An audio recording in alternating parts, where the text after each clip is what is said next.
The journey is conversations with ordinary people about stories of transformation and how we may have had setbacks in our life and how we persevered through those, how we've learned from those obstacles, and how they've maybe helped us on our path today.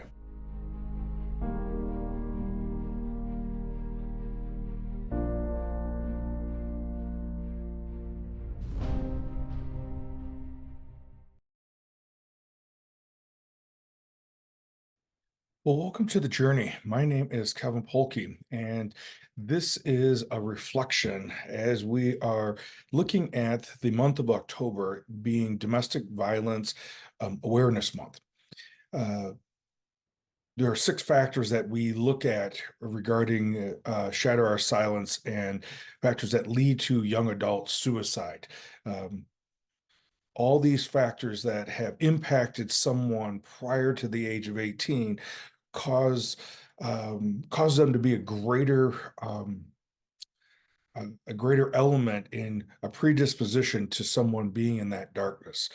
Uh, an individual who was sexually assaulted prior to um, the age of 18, um, exposed to bullying, um, exposed to domestic violence, either directly themselves or someone in their family as a result of being impacted by domestic violence, mental illness, either themselves having mental illness or family members who are living in their household are impacted by mental illness, substance abuse themselves or someone in the home, as well as eating disorders and body image distortion.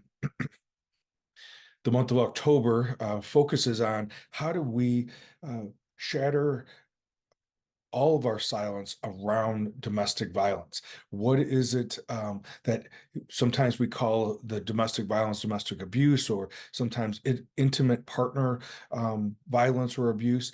There's a variety of different names. They end up being the same. End up being the same type of thing. We know that with domestic violence, that 1 in 4 men are impacted by domestic violence as a victim of domestic violence of some type, and 1 in 3 women. The odds are that those numbers are probably on the low side because, like many things, the statistics are dependent on the victim coming forward and letting people know.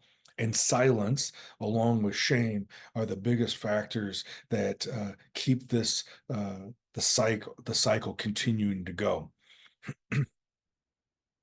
So, what can domestic violence be? I think it can, uh, obviously, it can be physical abuse that leads to either medical attention, a hospitalization, or bruises, um, scratches, cuts, and lacerations. It could be psychological abuse as well, meaning there isn't necessarily been a physical component to it, but either a threat of physical violence or some type of bad thing happening or some type of shaming that may happen. There could be financial abuse that may happen, um, sexual abuse that may cause the level of intimidation and with the abuse.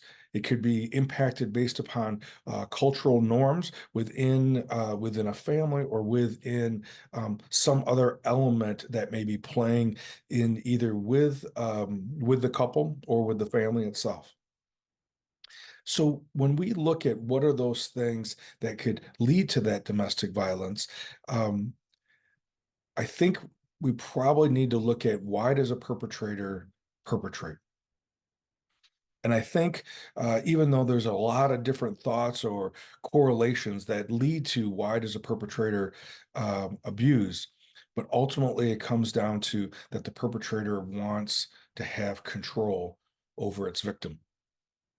They want to be able to be in control and consequently have control over their victim.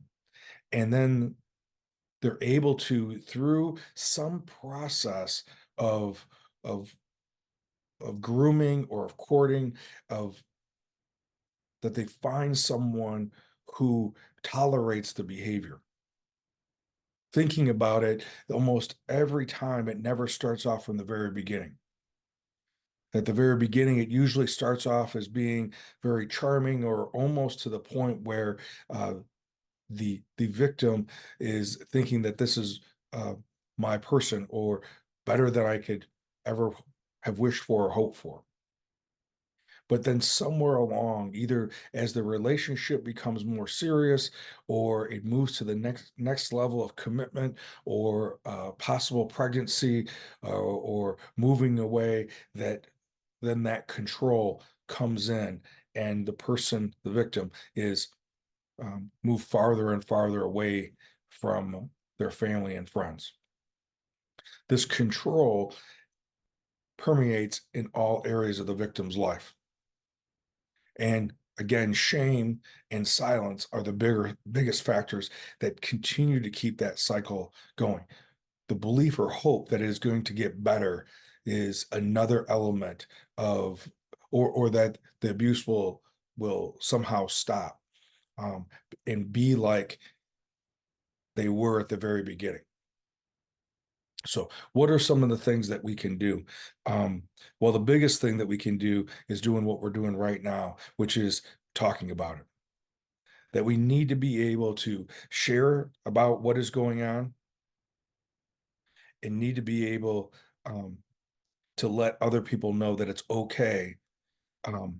that it's okay to talk about it. In the Rockford area, in the Rockford area, there is a couple different places where you can go. Remedies Renewing Lives has a domestic violence shelter in town. We also do outpatient counseling for this as well. We also have the Family Peace Center, which has a variety of resources that are available all under the same roof. And those are just two places where we can go. Obviously, contacting the police or your local mental health provider. You can also call 1-800-799-7233, or you can text 8788788. Let me say that again. You can text 88788. And the phone number again is 1-800-799-7233.